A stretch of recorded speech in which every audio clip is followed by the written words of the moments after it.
Salut et bienvenue dans ce nouvel épisode de Tech Antique, la chaîne qui replonge dans le souvenir technologue antique. Aujourd'hui, je vais vous parler d'un Windows que presque personne n'a utilisé, mais dont tout le monde profite encore, sans le savoir. Un système d'exploitation si sérieux qu'il refusait de jouer à Doom. Un Windows de laboratoire fait par des ingénieurs dans les labos de Seattle.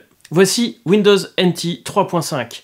Le Windows secret des années 90, secret pour le grand public. Depuis 1981, Windows fournit le système d'exploitation de référence pour les PC IBM et tous leurs clones, qui commençaient à être beaucoup plus présents que les IBM, MS-DOS. Un monde sans souris, sans fenêtre, juste un curseur qui clignote dans le noir. C'était le standard à l'époque. Tous les micro-ordinateurs personnels se comportaient comme ça. Mais en 1984 et la sortie du Macintosh, c'était en train de changer. Et donc, pour rendre ça un peu plus moderne, Microsoft propose en option, depuis 1985, un environnement graphique. Windows. Les premières versions, la 1, la 2, font un flop monumental. Mais en 1990, la sortie de Windows 3 change la donne. Le succès est enfin là. Le PC entre dans les foyers et les interfaces graphiques deviennent la norme. Mais Windows 3, sous ses airs colorés, reste un château construit sous les sables mouvants du DOS. Il est instable, il est mal sécurisé et incapable d'exploiter toute la puissance des processeurs modernes pour 1990, notamment les 386 et 486. Pendant ce temps-là, dans les entreprises, les PC commencent à se parler entre eux via des réseaux locaux. DOS, lui, n'était pas prêt pour ça. Bref, il fallait un vrai système d'exploitation moderne. Remontons un petit peu dans le temps. Dès 1985, IBM sent que DOS arrive en fin de vie et lance un nouveau système en partenariat avec Microsoft. OS2, ça devait être le futur du PC. Multitâche, 32 bits, réseau intégré, mais le rêve tourne court. OS2 est lent, gourmand et les applications manquent. Et surtout, les équipes d'IBM et Microsoft ne se supportent plus. Les méthodes sont opposées, il y a des guerres d'ego dans tous les sens, les réunions sont interminables. Bon, ça a peut-être pas trop changé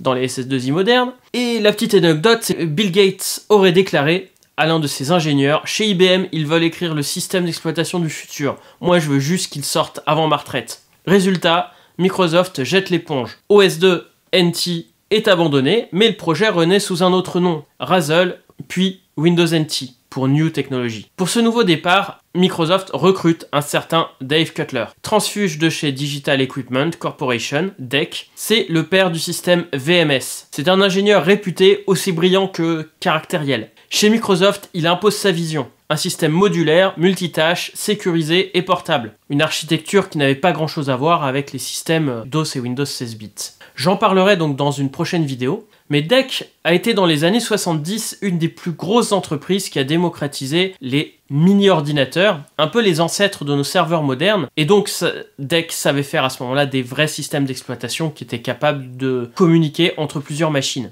Pour ça, les développeurs chez Microsoft, pour Windows NT, travaillent pour le nouveau processeur i860 de chez Intel, puis avec l'échec de ce processeur-là, sur des machines MIPS, justement pour les forcer à écrire du code propre et portable, puisqu'ils étaient habitués à développer sur les processeurs Intel x86. NT en fait était si lourd et si complexe à compiler à l'époque, donc développé tout en C, que Microsoft avait installé un réseau interne nommé The Build Lab, une ferme de compilation dédiée, avant même que le concept de ferme de compilation existe. Windows NT a bien existé pour les compatibles IBM PC à partir du 486, mais aussi pour les stations de travail MIPS Alpha ainsi que certains PowerPC. L'architecture de NT repose sur un noyau hybride appelé l'exécutive. Un chef d'orchestre qui sépare chaque composant du système, que ce soit les pilotes, les programmes, etc. Si une application plante, tout ne s'effondre pas. Donc bienvenue dans le monde de la mémoire protégée. C'est aussi pour ça que ça ne fonctionne pas sur les processeurs plus anciens. Autre innovation, NT peut exécuter des programmes Windows, DOS, OS2 et même des programmes POSIX, donc Unix. Une véritable tour de Babel logicielle. Pour avoir testé en fait, malgré les promesses de la publicité, Windows est vraiment fait pour faire tourner les applications Windows NT 32 bits. Il permet en effet de faire tourner les anciennes applications DOS, OS2 et Windows 16 bits dans un environnement sécurisé et dans une VM pour les machines non Intel. Ça fonctionne en fait tant que l'application n'a pas besoin d'accéder aux fonctions bas niveau de la machine.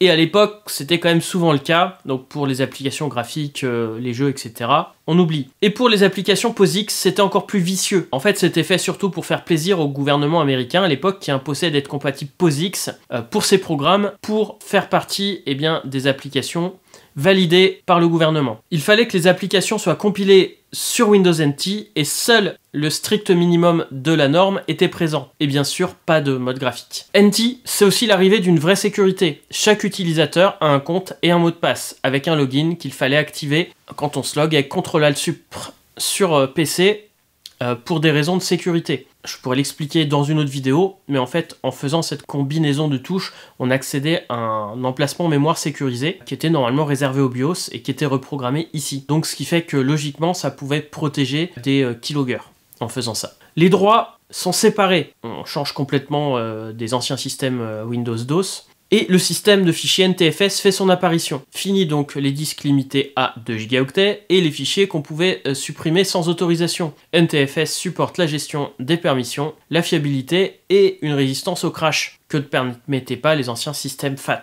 C'est un petit bijou d'ingénierie qu'on utilise encore aujourd'hui sous Windows 10 et 11. Et fun fact, c'est le premier Windows à demander un numéro de série pendant l'installation. Une petite révolution à l'époque et le début d'une longue traduction des clés produits Microsoft. D'ailleurs, eh bien, c'est le moment de parler du partenaire de ce jour, Keyfan, qui offre des numéros de série bon marché et légaux, et qui permettent l'activation en ligne avec un support 24 h sur 24 et 7 jours sur 7, et un service après-vente à vie. Des dizaines de milliers d'utilisateurs visitent Keyfan tous les jours. Alors bien sûr, plus de Windows NT ici, mais les versions modernes de Windows et Office, dont des packs qui contiennent donc les deux, et plein d'autres outils.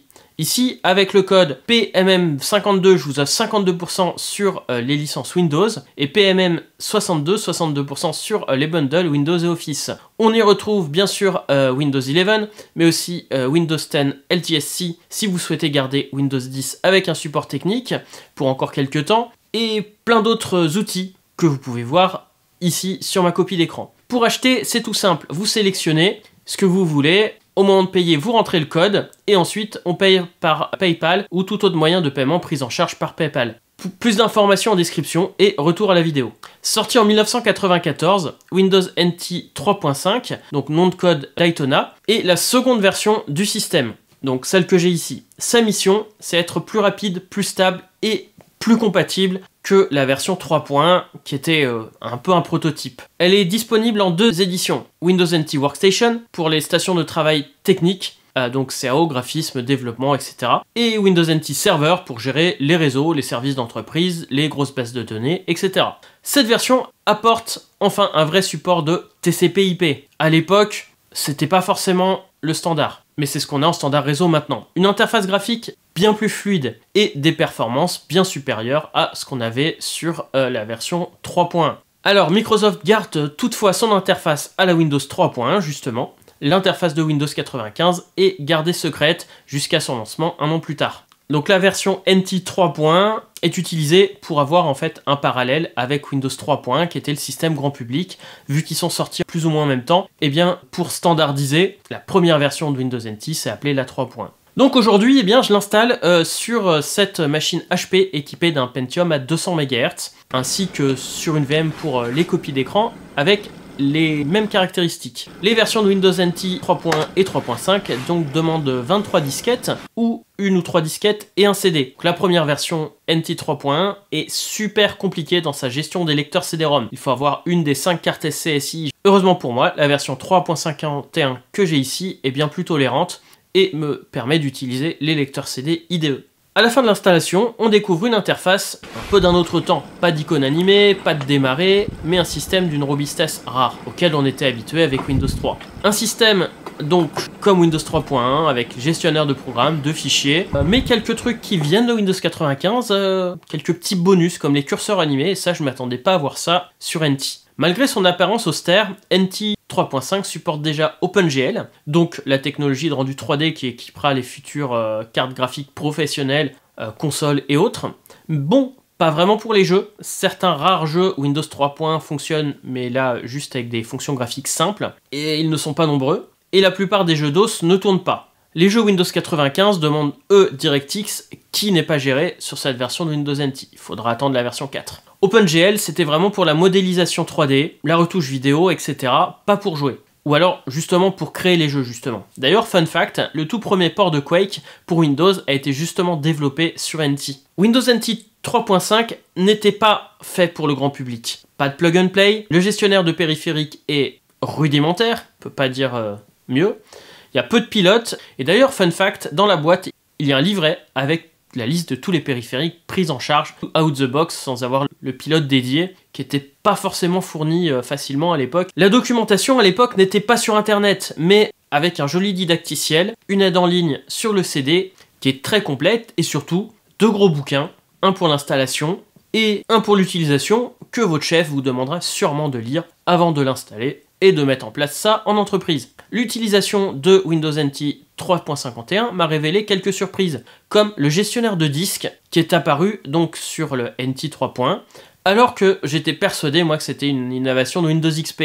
En fait, dans les entreprises, c'était quand même une légende, parmi d'autres systèmes à l'époque pro. Je dois dire qu'il y en a qui ont tourné très longtemps, puisque j'en ai vu en 2017 tourner donc des systèmes de gestion de parking et de trafic qui étaient encore sur NT 3.5, où il y avait toujours des mises à jour de programme, puisque j'ai dû travailler dessus cette année-là. Alors, c'est sûr que c'était pas connecté à Internet, mais c'était toujours opérationnel. Ça tourne tant qu'on lui met de l'électricité. Alors, ici, eh bien moi, je tente quelques logiciels un peu plus, entre guillemets, fun, notamment de montage vidéo et de graphisme, et ça fonctionne, et franchement, c'est plus stable que sous Windows 95, que j'ai pu essayer il y a peu de temps. Alors, Windows NT 3.1 n'était que le premier d'une lignée. Ensuite, la version 3.5 a amené beaucoup d'améliorations sur la stabilité. La 3.51 était juste une mise à jour, toute petite mise à jour, qui améliorait la compatibilité avec les applications pour Windows 95 et la gestion des CD-ROM IDE. En 1996, NT4 adopte enfin l'interface de Windows 95. Puis viendront Windows 2000, Windows XP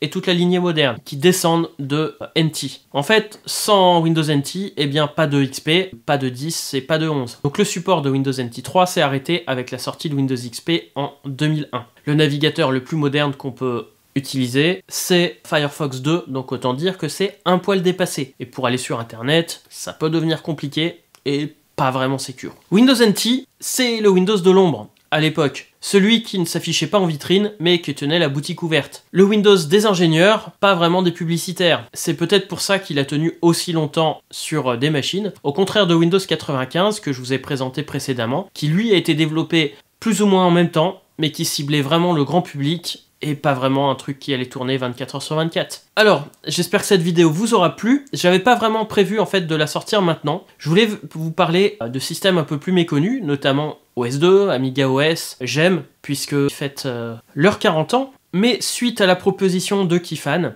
j'ai décidé de changer un peu l'organisation des vidéos. Alors ces vidéos-là sortiront sûrement fin de l'année ou 2026. Surtout que ici c'était simplifié pour sortir une vidéo rapidement puisque j'avais NT 3.51 en boîte. Mais bon, comme d'habitude, ça s'est pas passé aussi vite que prévu. Ça a été plus compliqué car en fait j'ai toujours plein de soucis de lecteur de disquette et très peu en état de marche, et ça m'a posé pas mal de soucis puisqu'il me manque une bonne partie des disquettes originales de Windows NT. J'ai bien le CD-ROM et pour pouvoir les recréer, ça devient compliqué sans le lecteur de disquette sur une machine un poil plus moderne que celle-là. Mais bon, je vais ajouter des Gotek sur ces machines pour pouvoir tester sans souci d'autres systèmes et vous faire les prochaines vidéos très bientôt. Sur ce, merci à Kifan d'avoir sponsorisé en partie la vidéo. À bientôt pour une nouvelle vidéo sur les technologies antiques et atypiques. Et salut!